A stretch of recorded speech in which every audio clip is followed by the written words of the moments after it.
in the points, but this crew is starting to celebrate already.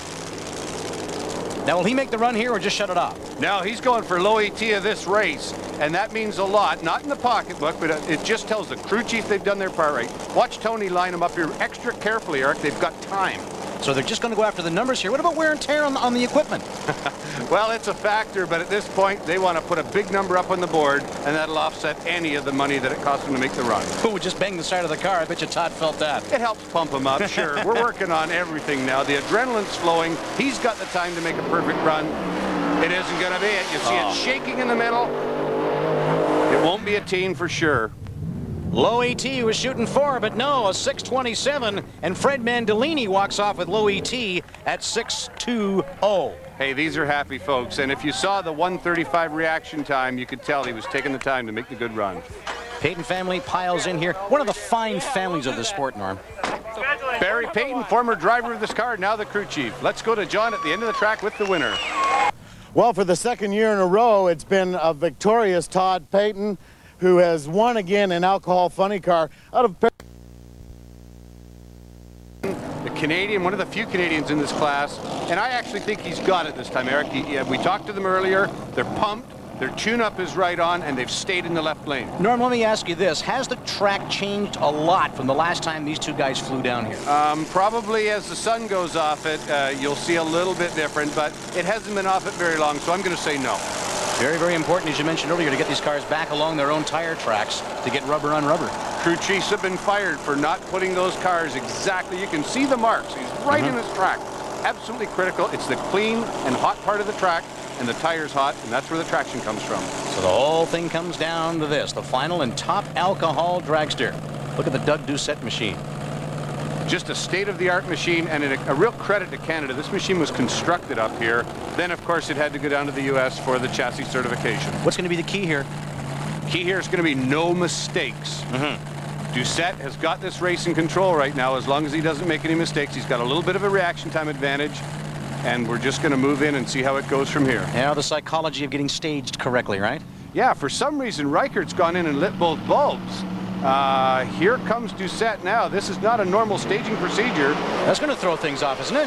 I think so. Reichert losing it off the concrete pad. Doucette's going to bring this one home to Canada. Yeah, Doucette out of Winnipeg, Manitoba will take a top alcohol eliminator here at the Can-Am Nationals, and are they happy? This is a great team, Eric. They build everything, including the tow vehicle, and look at the time, a 6:10 shutting it off at only 208 miles an hour. 208 miles an hour up near that range we were talking about at the top of the show. This is worth looking at again. Slight reaction time advantage to Reichert, about 2/100ths of a second, and you can see both cars spinning the tires, but the Doucette car's gluing in better. So we get down to the narrow end of the ladder. Congratulations to Doug Doucette, top alcohol dragster eliminator, standing by with John. Well, Doug, Reichert had been running well all day long, but you were just that one tick ahead of everybody else in the pack today. Congratulations. Thanks very much. We've been working at it a long time. We've been struggling this season, you know, new car, new stuff, and it's just taken a lot to get it all sorted out, and things really look like they're coming around now. Now you've got your own fuel system, your own manifold on the thing. Obviously that's working well. Yeah, everything seems to be working real good for us. We're really happy with it.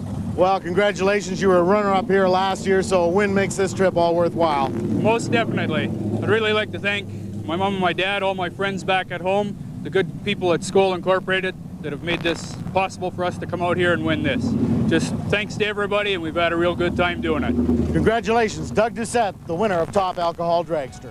And we are back to wrap up the Can-Am Nationals from London Motorsports Park on Raceline after this Motorsports Park. One more thing to do, and that's pick a Revell model performance driver of the race. Let's give it to Doug Doucette.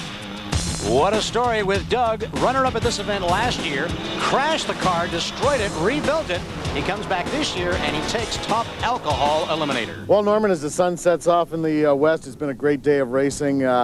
Young Todd Payton got his second win in a row, 2 years in a row. Doug Doucette avenged the runner-up from last year's event. Yeah, Doucette needed this one. He certainly was the car to beat, and he showed that this time. A super win for him. Payton, what can you say? That family has their act together. Now, the sportsman racing, we saw a lot of cars run today and some tremendous competition as well. The fields were increased this year. There were more cars in every class, and I'm sure every competitor is leaving here very happy.